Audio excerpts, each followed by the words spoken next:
musalli. Bagaimana cara sholat Nabi ketika berjamaah?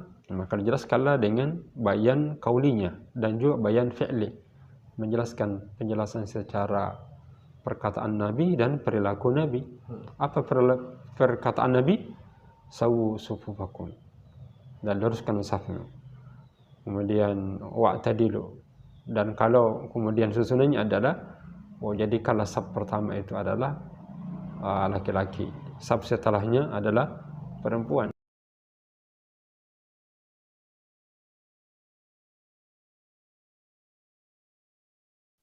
Assalamualaikum warahmatullahi wabarakatuh.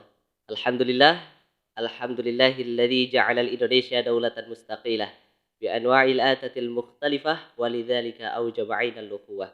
Asyhadu an la ilaha illallah wahdahu la syarikalah wa asyhadu anna Muhammadan 'abduhu wa rasuluh. Allahumma shalli 'ala Muhammad wa 'ala alihi wa sahbihi ajmain, amma ba'd. Baik sahabat Nuansa Podcast, alhamdulillah pada kesempatan kali ini kita dapat kembali melanjutkan diskusi singkat kita, yang tentunya pada kesempatan kali ini kita akan membahas topik yang cukup hangat akhir-akhir ini, yakni mengenai maraknya penyimpangan terhadap ajaran agama Islam itu sendiri. Dan pada kesempatan kali ini Firmansyah tidak sendirian, dan alhamdulillah kita telah kedatangan seorang tamu yang sangat spesial tentunya, yang akan menemani kita pada pagi hari ini, yang sama-sama kita muliakan, kita hormati Tuan Guru kita, yakni Dr. Kiai Haji Abbas Bacomiro, LCMA Hafizallah Ta'ala. Assalamualaikum warahmatullahi wabarakatuh, Ustaz. Assalamualaikum warahmatullahi wabarakatuh. Bagaimana kabarnya di pagi hari ini, Ustaz? Alhamdulillah, baik-baik. Alhamdulillah. Nah, Ustaz, akhir-akhir ini terdapat tuh berita yang cukup viral mengenai maraknya penyimpangan terhadap ajaran agama Islam oleh salah satu pimpinan pondok pesantren yang ada di Indonesia. Dan tentunya sebenarnya apa yang menjadi indikator orang tersebut tuh mau menyampaikan ajaran agama Islam yang bertentangan dengan apa yang disampaikan oleh Rasulullah SAW, Ustaz? Ya, baik. Bismillah, alhamdulillah, wassalatu ala rasulillah wa ala alihi wa ashabihi wa mawalah. Agama ini adalah agama yang dibawa oleh Rasulullah SAW, adalah agama yang sempurna, agama yang mencakup seluruh ajaran agama yang dibawa oleh para nabi dan rasul sebelumnya. Di dalam pengamalan agama pada prinsipnya adalah pengamalan yang memiliki visi yang sama. Seluruh nabi dan rasul memiliki visi risalah yang sama, di mana walaqad ba'atsna fi kulli ummatin rasula an i'budullaha wajtanibut taghut. Jadi prinsip risalah Islamiyah itu adalah prinsip seluruh para rasul dan nabi yang diutus oleh Allah Subhanahu wa taala. Hanya di setiap masa itu, di setiap periode ada kekhususan. Jadi ada manhaj yang tersendiri. Inilah disebut dengan manhajur Rasul. Sehingga dalam pengamalan agama untuk masa sekarang ini, setelah kematian para nabi dan rasul, dan Rasulullah SAW adalah nabi yang terakhir yang diselakan dengan khatamun nabiyyin, maka prinsip beramal itu adalah selain mengikhlaskan ibadah kita kepada Allah, mengikhlaskan keberagamaan dan pengamalan agama itu hanya semata-mata karena Allah dengan tauhid. Juga prinsip yang kedua adalah ittiba'un nabi, yaitu mengikuti Rasulullah sallallahu alaihi wasallam. Maka kalau kita urut bahwa prinsip-prinsip beragama itu adalah prinsip tauhid dan prinsip mutaba'atun nabi sallallahu alaihi wasallam, yang merupakan nabi penutup yang melengkapi seluruh nilai-nilai atau keajaran-ajaran agama yang dibawa oleh para nabi dan rasul. Dan karena itu kita akan temukan penyimpangan-penyimpangan kalau keluar dari prinsip-prinsip ini. Jadi prinsip dasar tauhid dan prinsip dasar ittiba'un nabi atau mutaba'atun nabi sallallahu alaihi wasallam. Yang kalau kita kembangkan lagi dari dua aspek itu, ya, bahwa nilai-nilai keilmuan itu penting sekali. Bagaimana kita memahami betul al-ilmu biddin. Jadi mengetahui agama sebenarnya itu apa yang mana, ya kan? Jadi berangkat ketidaktahuan terhadap ajaran agama itulah yang nanti akan menjadi sumber penyimpangan. Yang disalahkan dengan al-jahlu biddin. Jadi ketidaktahuan agama itu sendiri, itu yang nanti sangat rawan sekali dengan penyimpangan. Nah, bagaimana kita memahami agama itu? Jadi agama itu adalah ya agama Islam yang saat ini yang diserahkan dalam Al-Quran, inna dina indallahi al-Islam. Itu memang dalam pengkajian, dalam penafsiran, dalam penerapan perlu manhaj istilahnya, perlu metode yang kuat. Nah, salah satu metode kuat di dalam memahami agama itu adalah prinsip bahwa sumber ajaran agama kita ya hanya dua saja, sumber utama, yaitu Al-Quran dan Sunnah. Karena keduanya ini oleh Rasulullah SAW merupakan sumber ajaran agama yang kalau kita berpegang teguh itu tidak akan menyimpang. Taraktu fikum amrain, saya tinggalkan kepada kalian dua perkara di mana lan tadillu abada, kita tidak akan tersesat. Tapi syaratnya ma in tamassaktum bihim, ketika kita mampu berpegang teguh terhadap dua sumber ini. Itu yang mana? Kitab Allah wa sunnah rasulih. Itu Al-Quran dan Sunnah. Nah, berarti dalam memahami agama itu, dalam menjelaskan, dalam menafsirkan, dalam menerapkan, tidak boleh lepas dari dua sumber ini, yang kita silakan dengan sumber ajaran agama. Al-Quran Al-Karim ini diturunkan secara mutawatir, yang oleh dilalahnya dan keberadaannya wurudnya sudah qat'i. Jadi qat'iyu al-wurud, karena bersumber dari sunnah mutawatirah, di mana tidak ada keraguan bila syak. Hanya sumber yang kedua ini, yaitu sumber al-hadis an-nabawi, perlu penelitian. Karena hadis itu dibagi menjadi dua, yaitu hadis mutawatir dan ada namanya hadis ahad, ataukah khabar mutawatir dan khabar ahad. Nah, mutawatir ini adalah hadis yang datang oleh jumlah perawi yang banyak. Nah, di sini bila syak makbul, disepakati akan diterimanya. Sedangkan ahad ini itu adalah hadis yang tidak mencapai derajat mutawatir, di mana belum dipastikan kebenarannya, maka dibutuhkan penelitian, pendalaman, penelusuran. Kalau kualitas hadis itu berdasarkan hasil penelitian kita terpenuhi syarat-syarat kesahihan, maka hadis itu makbul. Kalau penelitian kita ternyata menemukan ada kejanggalan di dalamnya, ada cacat dalam periwayatannya, ada kelemahan dalam periwayatan hadis itu, dan mungkin menyelisihi daripada hadis-hadis riwayat-riwayat yang lain, inilah yang disebut dengan syadz. Jadi menyimpang dari pesan-pesan atau berita-berita secara umum, yang disalahkan dengan riwayah asyadzah. Nah, ini nanti disebut dengan mardud. Nah, terjadinya penyimpangan ini karena ketika ketidaktahuan sumber ajaran agama itu diambil dari mana saja. Al-Quran dibaca, hadis Nabi, semua hadis Nabi diambil, bahkan tidak ada verifikasi. Nah, sini yang nanti akan menimbul nanti adanya penyimpangan-penyimpangan. Karena mereka mengambil hadis sahih, terjadi masalah. Tapi kalau ternyata sumbernya itu dari riwayat yang lemah, apalagi lemah sekali, yang disalahkan dengan dha'ifun dan dha'ifun jiddan, apalagi kalau dia sudah masuk kategori maudhu', maka di sini akan muncul nanti dampak pemahaman dan pengamalan hadis-hadis yang lemah akan muncul itu.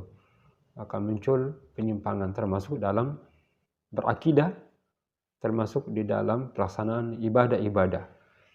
Nah, terjadinya perbedaan dalam ibadah itu kita kategorikan menjadi dua.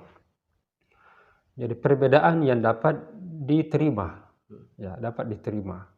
Ini yang diserahkan dengan al-umur al-khilafiyah. Jadi perkara-perkara yang memang bisa ditolerir di situ karena masuk ranah ijtihad. Di mana ranah ijtihad itu dalam memahami teks-teks ayat ataukah hadis-hadis Nabi SAW yang terkadang memang tampak bertentangan, namanya ta'arudul adillah. Tapi ada langkah kompromi. Jadi bagaimana kita mengkompromikan hadis-hadis yang kelihatan bertentangan, itu yang namanya nanti al-jam' wa taufiq. Pun kalau akhirnya tidak bisa al-jam' wa taufiq, maka ada namanya at-tarjih, yaitu mengambil riwayat yang lebih kuat, jadi dengan indikator-indikator yang lain. Yang sulit memang yang dipadukan itu, dikompromikan adalah riwayat-riwayat yang sahih yang bertentangan hadis yang lemah.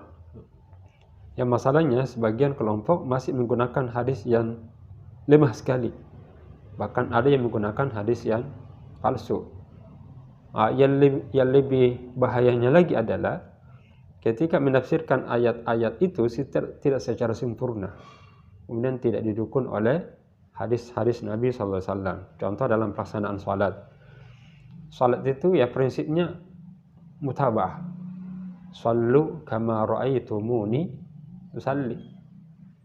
Ya, mengkategorikan kategori ibadah, aspek ibadah itu penting. Aspek agama, kan ada aspek akidah, ada aspek ibadat, ada aspek akhlak, dan ada aspek muamalat. Kalau bermasalah akidah, maka cara menjaga kemurnian akidah itu adalah mengembalikan penetapan keyakinan itu dari nas-nas. Jadi kita tidak mempercayai di luar dari apa yang ditetapkan Allah dan Rasulnya. Kita tidak mempercayai apa yang diakal-akali, ataukah apa yang dimimpikan, ataukah hasil olah jiwa sendiri, karena kemungkinan benar, kemungkinan salah. Sehingga untuk menjaga kemurniannya itu supaya tidak menyimpang adalah kita kembalikan ke sumber utamanya, Quran dan Sunnah. Nah, sama ibadah juga. Jadi prinsip ibadah agar ibadah itu tetap murni itu adalah ajaran ibadah itu yang pokok kita tidak melakukannya kecuali ada tuntunan. Ada tuntunan. Tapi kalau sifatnya wasilah-wasilah ya boleh saja berkembang kan. Yang menjadi pinjaman memang adalah ketika menetapkan rincian-rincian agama itu terkadang mengedepankan rasionalitas yang lebih besar, tanpa diperkuat dengan riwayat-riwayat yang lain. Contoh kalau kita salat, salat itu adalah perkataan dan perbuatan tertentu yang diawali ada takbiratul ihram dan diakhiri dengan salam. Nah, itu disepakati oleh para ulama. Tapi ada penyimpangan di antara sebagian kaum muslimin, sebagian kecil, bahwa salat itu adalah doa, di mana tujuannya adalah mengingat Allah, kan? Aqimis salata lidzikri. Nah, memahami teks bahwa jadi kalau salat supaya ingat saya, maka kemungkinan itu supaya pemahaman selama kita ingat kepada Allah, walaupun tidak mengangkat tangan, bahkan kita berjalan tapi sudah ingat Allah, itu sudah sah salat. Maka kita temukan dalam pengamalan, dia tidak pernah datang ke masjid, dia tidak pernah salat berjamaah, dia tidak ada salat 5 waktu karena dianggap dia sudah salat. Berjalan kaki dia salat, kan? Kemudian dia naik gunung dia juga salat. Yang penting ingat, masuklah diantaranya salat. Apalagi kalau dipahami, toh kalau orang yang salat itu masih akhlak buruk masih dimiliki, ya lebih bagus begini-begini saja, tapi bagus akhlaknya, kan? Ada juga penyimpangan. Melihat orang misalnya ada yang salat, kebetulan melakukan pelanggaran, menjadi dasar pemikiran bagi mereka kalau begitu, ya buat apa salat kalau memang akhlaknya buruk? Lebih bagus menjaga akhlak yang terpuji, menjauhi dari hal-hal yang buruk, walaupun tidak salat, tapi ini yang berkualitas, ya itu saja diperkuatkan daripada salat. Tidak bagus juga akhlaknya. Ini juga termasuk penyimpangan. Kenapa? Karena antara salat itu dengan akhlak dua hal yang harus dijalankan, jangan dibenturkan. Jadi kalau akhlaknya bagus tapi salatnya juga belum bagus, ya berarti dua dosa. Tapi kalau dia salat kemudian akhlaknya belum sempurna, berarti satu terlaksana, tinggal yang satu ini dimaksimalkan. Nah, sama sebaliknya mungkin akhlaknya bagus tapi salatnya tidak beres, itu ya berarti dia berdosa karena ketidakberesan dari pelaksanaan sholat itu, maka keduanya harus jalan. Jangan dibenturkan antara dua hal ini, tapi semuanya ya menyatu seperti itu. Ya. Nah, Ustadz juga sempat memang pada dasarnya ibadah itu merujuk bagaimana dengan Al-Quran dan hadis. Nah, yang sempat viral juga pada saat ini, Ustadz, katanya itu ada dari salah satu pondok pesantren juga, Ustadz, yang memperbolehkan sholat itu berjarak, ada sekat antara satu dengan yang lainnya. Dan katanya dalilnya tuh menggunakan tafassahu fil majalis, Ustadz. Dan juga sedangkan di hadis Rasulullah sawu sufufakum, disuruh untuk merapatkan barisannya serapat mungkin. Nah, untuk sebenarnya pandangan yang seperti ini itu bagaimana, Ustadz, untuk mengatasinya? Ya. Dalam memahami teks-teks syariah, dalam hal ini Al-Quran dan Sunnah, maka pendekatan yang kita gunakan mesti itu adalah ada 3 minimal pendekatan. Ada pendekatan bayani, ada pendekatan burhani, dan ada pendekatan irfani. Nah, pendekatan bayani adalah pendekatan di mana kita melihat teks-teks syariah secara komprehensif. Jadi kita kumpulkan hadis-hadis Nabi, kemudian tentu ayat-ayat Al-Quran secara keseluruhan tentang misalnya salat jamaah. Ya, ada perintah salat jamaah. Ya ayyuhalladzina amanu, wahai orang beriman, irka'u ma'ar raki'in. Dirikanlah salat rukuklah bersama dengan orang-orang yang rukuk. Nah, ini menunjukkan bahwa penting melaksanakan salat jamaah. Kemudian dalam hadis Nabi SAW yang terkait dengan itu, terkait dengan salat jamaah, bahwa innama ju'ilal imam liutamma bihi. Sungguh imam itu jadikan untuk diikuti. Nah, maka dalam hal salat jamaah ada tata cara tertentu, maka dijelaskan oleh Nabi SAW. Nah, bagaimana Nabi SAW menjelaskan tentang salat itu? Nah, itulah prinsip tadi, sallu kama ra'aitumuni usalli. Bagaimana cara salat Nabi ketika berjamaah? Nah, maka dijelaskanlah dengan bayan kaulinya dan juga bayan fi'li, menjelaskan penjelasan secara perkataan Nabi dan perilaku Nabi. Apa perkataan Nabi? Sawu sufufakum, dan luruskan safmu. Kemudian wa'tadilu, dan kalau kemudian susunannya adalah jadikanlah saf pertama itu adalah laki-laki, saf setelahnya adalah perempuan. Jadi itu perilaku Nabi bersama dengan jamaah. Kita tidak temukan adanya saf yang bersamaan. Jadi selain perintah Nabi ketika menyusun saf itu, maka beliau meletakkan itu, laki-laki di depan, lalu di belakangnya perempuan, lalu di belakangnya ada laki-laki, anak kecil, belakang kala anak kecil. Kemudian pernyataan kalau perempuannya di belakangnya laki. Nah, ungkapan itu diperhatikan oleh Nabi SAW bersama dengan sahabat. Ketika Ummu Salamah salat berjamaah dengan Rasulullah SAW, beliau berada pada posisi di belakang. Nah, sebab pada posisi ke depan, selain yang pertama itu adalah melanggar dari perintah Nabi SAW, kemudian kedua menyelisihi apa yang dilakukan oleh para sahabat terdahulu dan tabi'in, bahwa mereka tidak ditemukan menjadikan makmum itu perempuan itu berada pada posisi di samping, apalagi di depan. Ya, baik di samping ataukah apalagi di depan. Tentang ayat itu kan konteksnya tentang majelis ilmu. Wa idza qila syudu fansyudu. Ya, yarfa'illahu alladziina aamanu minkum wal ladzina utul ilma darajat. Jadi perintah untuk bertafassahu fil majalis, tafassahu fil majalis. Itu terkait dengan menuntut ilmu.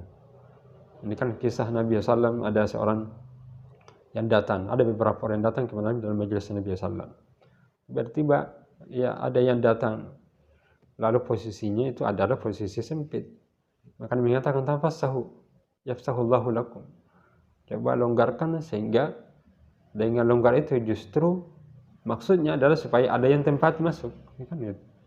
Jadi tafas itu tidak berarti bahwa longgarkan, tapi longgarkan untuk bisa dimasuki oleh orang lain, bukan dibiarkan gitu kosong, supaya orang yang baru datang merasa longgar dan bisa masuk di dalam majelis itu. Nah, berbeda kalau dia tinggal di dalam, ya, atau di jauh ke belakang. Nah, itu maknanya.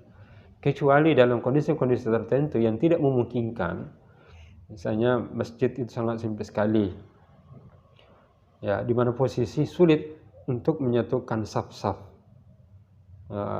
Seperti yang terjadi pada wukuf di Arafah, di mana mereka berjauhan, kemudian lokasinya juga ada gunung, ada bukit.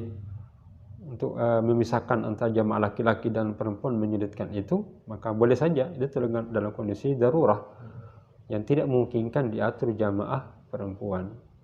Kaum muslimin berdatangan dengan keluarganya masing-masing, sehingga ketika sudah masuk waktu salat menyulitkan untuk dibagi itu dengan jarak yang sangat jauh, kemudian lokasinya berjauh-jauhan, sehingga menyulitkan memposisikan perempuan di belakang secara keseluruhan. Sehingga dalam kondisi seperti ini maka boleh dibuat, tetapi dengan syarat ya perempuan di sini sebelah kanan, kemudian laki-laki sebelah kiri, supaya tidak bercampur-campur, tidak ada ikhtilat di dalamnya. Nah, itu dia harus dijauhi. Ya, apakah dalam salat, apalagi di luar dalam salat, ikhtilat antara laki-laki dan perempuan itu harus dihindari. Nah, dalam kondisi seperti ini memungkinkan, tapi asalnya adalah tidak menempatkan posisi mereka di depan. Nah.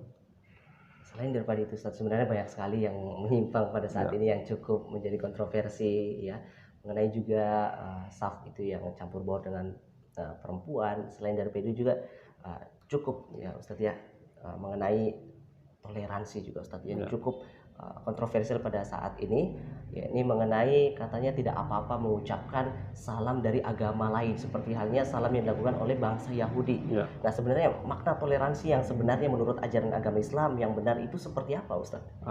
Baik, inilah pentingnya memahami agama itu. Itu salah satu penyimpangan yang menjadikan umat ini menyimpang dari pemahaman agama. Tadi al-jahlu fiddin, atau yang kedua taklid a'ma, taklid buta, kemudian ta'assub dan asimilasi budaya yang oleh arus global yang begitu kuat menghantam umat Islam, di mana kita bisa mengakses berbagai budaya dari mana saja, sehingga ini yang kecenderungannya penyimpangan-penyimpangan kalau kita tidak memiliki prinsip ataukah memiliki manhaj dalam pemahaman agama yang tepat. Nah, inilah pentingnya memisahkan aspek-aspek apa saja kalau interaksi kita dengan manusia itu. Kalau berinteraksi manusia berkait dengan akidah dan ibadat, maka berlaku di sini tadi lakum dinukum waliyadin.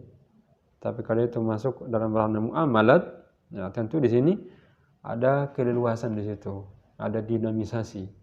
Karena tidak terkait dengan peribadatan, dengan kepercayaan. Nah, tapi kalau itu terkait dengan akidah dan kepercayaan, perlu diwaspadai, termasuk salam. Salam ini kalau kita lihat, literatur agama kita menunjukkan itu adalah ibadah. Kenapa? Karena salam itu bermakna doa. Misalnya, Assalamualaikum warahmatullahi wabarakatuh. Ya, keselamatan bagi engkau ya dari Allah Subhanahu wa taala dan keberkahannya. Dan doa, istilahnya doa huwal mukhul ibadah. Ya, doa itu adalah otaknya, bahkan inti daripada ibadah itu. Sehingga dalam hal doa ini itu ada karakteristiknya, ada aturan-aturan tersendiri. Ya, berdoa kepada Allah Subhanahu wa taala yang diperuntukkan bagi orang yang beriman. Misalnya salam. Assalamualaikum itu kan permohonan agar diberi keselamatan. Sehingga dalam hal ini tidak dibenarkan memberi salam kepada non-muslim. Maka Nabi SAW la tabda'u bisalam al-yahuda wan nasara bisalam. Jangan kamu mengawali orang Yahudi Nasrani dalam memberi salam. Karena tidak memungkinkan untuk mendapatkan keselamatan itu sebelum dia masuk Islam. Yang dapat kita lakukan adalah semoga Allah memberikan hidayah. Makanya Nabi SAW ketika memberikan salam, salamun ala manit tabal huda. Keselamatan bagi orang yang mengikuti hidayah, ya kan? Tidak menunjuk langsung. Sebab kalau menunjuk langsung itu dilarang, kan? Tapi kalau bersifat umum, misalnya semoga Allah memberikan petunjuk, semoga Allah memberikan keselamatan bagi orang yang mengikuti petunjuk itu. Itu berarti bersifat umum. Artinya kalau dia ikut, dia akan selamat. Kalau tidak, ya tidak selamat. Nah, samalah dengan agama lain itu masing-masing punya doa tersendiri. Jadi agama-agama Hindu, Buddha, dan ibadah-ibadah agama-agama itu masing-masing ada salam ibadahnya. Nah, kalau itu dilakukan, maka disinilah perlu menghindarkan diri dari percampuran itu. Itulah konsep tadi toleransi, itu artinya tidak berarti menyamakan, kemudian membersamai ataukah mensejajarkan cara ibadahnya, ikut bergabung di dalamnya, tapi menerima, kemudian menghargai perbedaan-perbedaan itu sebenarnya adalah toleransi. Artinya memahami, memaklumi, menerima perbedaan yang ada, tanpa menjadikan satu pemahaman-pemahaman akidah yang berbeda-beda. Justru itu adalah mencederai ya kekhususan agama masing-masing. Nah, tapi kalau terkait itu muamalat, nah silahkan. Tidak ada kaitannya dengan keyakinan, tidak ada kaitannya dengan peribadatan, maka terbuka lebar. Karena di situ tidak ditekankan bagaimana campur aduk terhadap keyakinan yang ada. Karena sifatnya muamalat duniawiyah. Dalam hal muamalat duniawiyah itu terbuka lebar. Ya, selama tidak tercampuri dari nilai kesyirikan dan ketauhidan. Ya. Nah, Ustadz, kalau melihat juga sebenarnya penyimpangan yang dilakukan oleh beberapa kelompok ataupun banyak orang yang ada di sekitar kita, sebenarnya janji ataupun balasan yang diberikan oleh Allah Subhanahu wa taala terhadap orang yang menyimpang secara sadar ini, sebenarnya balasannya itu seperti apa, Ustadz? Ya. Perlu rincikan bahwa penyimpangan itu kita bagi dua lah ya. Penyimpangan di bidang akidah atau ibadat, dan penyimpangan di bidang akhlak muamalat. Ya, kalau penyimpangan itu terkait dengan keyakinan, jadi, dan ibadat yang sifatnya prinsip, nah ini silakan dengan bid'ah. Ya. Penyimpangan yang terkait dengan tauhid itu berarti masuk nilai syirik. Maka ini sudah dianggap ya itu akan terhapus seluruh amalan-amalan. Ya, karena masuk kategori yang kedua, bisa saja dianggap murtad ataukah dia dinodai dengan kesyirikan, maka terhapus la in asyrakta la yahbatanna amaluk, bahwa kesyirikan yang ada di dalam satu amalan maka itu akan menghapuskan seluruh amalan. Itu secara duniawi, secara ukhrawi. Secara duniawi tentu tidak bisa kita terapkan, misalnya orang yang murtad dihukumi seperti apa, diperangi. Karena dalam suasana seperti ini, hukum positif tidak memungkinkan itu. Ya, maka yang kita gunakan ya ma la yudraku kullu la yutraku kullu. Di antaranya adalah mewaspadai orang-orang yang seperti ini, di mana masing-masing ada etika dan ada tata cara berinteraksi kepada mereka. Nah, sedangkan yang kedua, kalau penyimpangan itu terkait dengan ibadah yang sifatnya khilafiyah, nah, maka ini interaksi kita kepada mereka tetap harus dijaga ya, dengan baik. Dan amalan-amalan ibadah yang dilakukannya itu otomatis akan tertolak kan. Karena Nabi SAW menyatakan man amil amalan lais alaihi amruna fahuwa raddun.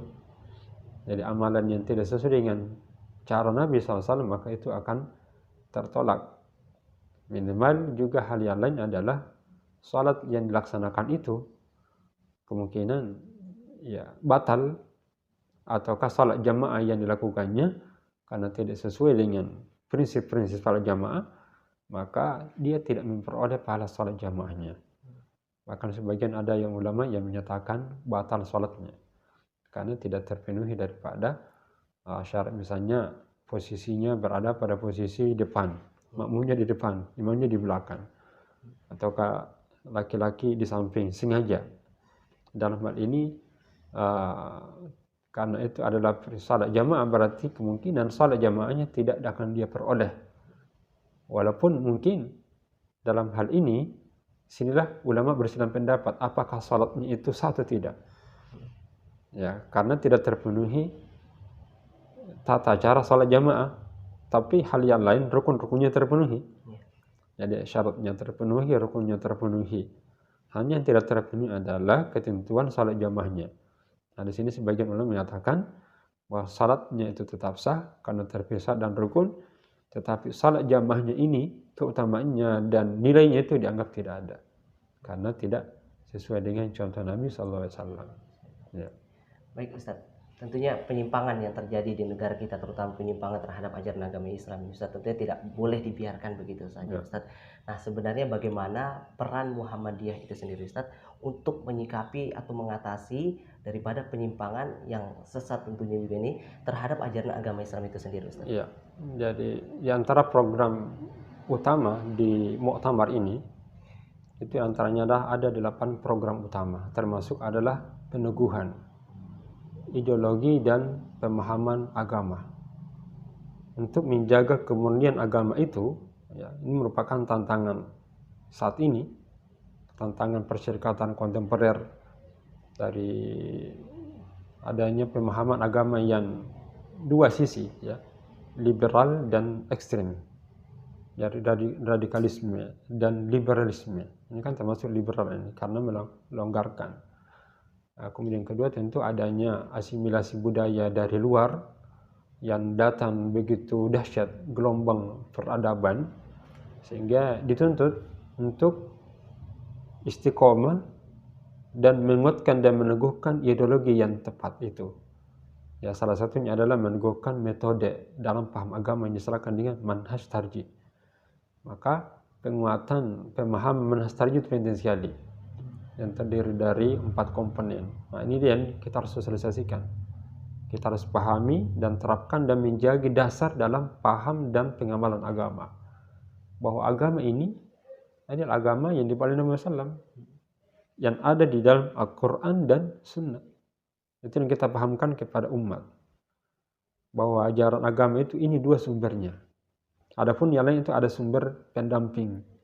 Ada ijtihad seperti ijma', ada qiyas, ada maslahat mursalah, ada istihsan, ada saddu dzari'ah, dan ada sarana untuk bisa memahami teks itu. Sarana apa? Adalah sarana akal, rasio. Untuk memahami teks-teks agama ini, itu dibutuhkan akal yang dilandasi dari ajaran agama, yang tidak lepas, kan? Jadi penggunaan akal yang tidak lepas dalam pemahaman itu, tapi dilandasi, dibingkai dari ajaran agama. Nah, disitulah, namun demikian, karena agama ini adalah agama rahmatan lil alamin, maka perlu pendekatan yang lain. Pendekatan burhani, kemudian irfani, tidak secara teks kita baca, tapi menafikan pandangan-pandangan ilmu pengetahuan, pandangan ilmu yang lain yang membutuhkan itu, yang mendukung, kan? Selain perlu ada kearifan lokal, ada kearifan dalam berhukum, itu disilakan irfani. Jadi teks-teks yang kita baca itu lalu diperkuat dengan ilmu pengetahuan, tapi aspek kemanusiaan tetap dipertahankan. Jadi bermuamalah dengan manusia itu bisa menjadi dasar di dalamnya, supaya agama Islam yang dinyatakan oleh agama rahmatan lil alamin itu dapat terwujud. Nah, itu disilakan di Muhammadiyah sekarang paham risalah Islam berkemajuan. Jadi RIB, risalah Islam berkemajuan. Jadi mana dalam berkemajuan itu tentu untuk mencapai nilai kuntum khair ummah, khairiyatul ummah, sebaik-baik umat adalah sebaik-baik mereka yang maju di bidang keagamaan dari 4 aspek yang kita kaji itu tadi. Supaya apa tadi?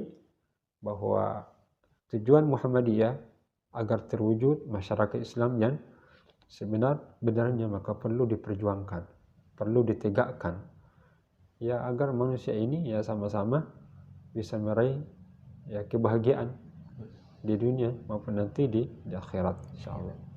Masya Allah, tabarakallah, itulah pembahasan yang cukup menarik ya, dan juga membawa manfaat untuk kita tentunya seputaran bagaimana menyikapi maraknya penyimpangan-penyimpangan yang terjadi pada saat ini terhadap ajaran agama Islam. Baik Ustadz, untuk mengakhiri daripada segmen kali ini Ustadz, mungkin boleh diberikan kepada sahabat Nuansa Podcast closing statement Ustadz. Ya, baik. Umat Islam ini adalah umat yang terbaik. Kuntum khaira ummah, yang diperuntukkan untuk umat manusia. Maka sebaik-baik umat itu tampak di dalam gerakan dakwah kita. Amar ma'ruf dan nahi mungkar. Maka metode kita dalam beramar ma'ruf dan nahi mungkar ini agar terjadi kemanfaatan yang lebih luas dan lebih melebar, maka dalam memahami agama perlu ya memegang prinsip-prinsip. Di antaranya adalah prinsip toleransi, prinsip keterbukaan, prinsip berkemajuan dalam arti wawasan keterbukaan, wawasan pemurnian agama, ada dinamisasi, dan juga tentu dengan melibatkan pikiran-pikiran yang jernih, akal-akal yang sehat, sehingga ajaran agama yang membawa kebaikan-kebaikan itu bisa memberikan kemanfaatan secara luas. Itu yang pertama. Kemudian yang kedua, sebagai generasi muda seharusnya memperkuat diri, memperkuat ilmu. Karena dengan keilmuan inilah kita bisa menjadi pemegang risalah yang berkemajuan, yang disebutkan oleh Allah Subhanahu wa taala sebagai khair ummah. Di mana khair ummah ini ya memberikan kemanfaatan bukan hanya dirinya saja, tapi untuk manusianya. Seperti simbol nilai Islam, wa ma arsalnaka illa rahmatan lil alamin. Wallahu a'lam. Masya Allah, tabarakallah.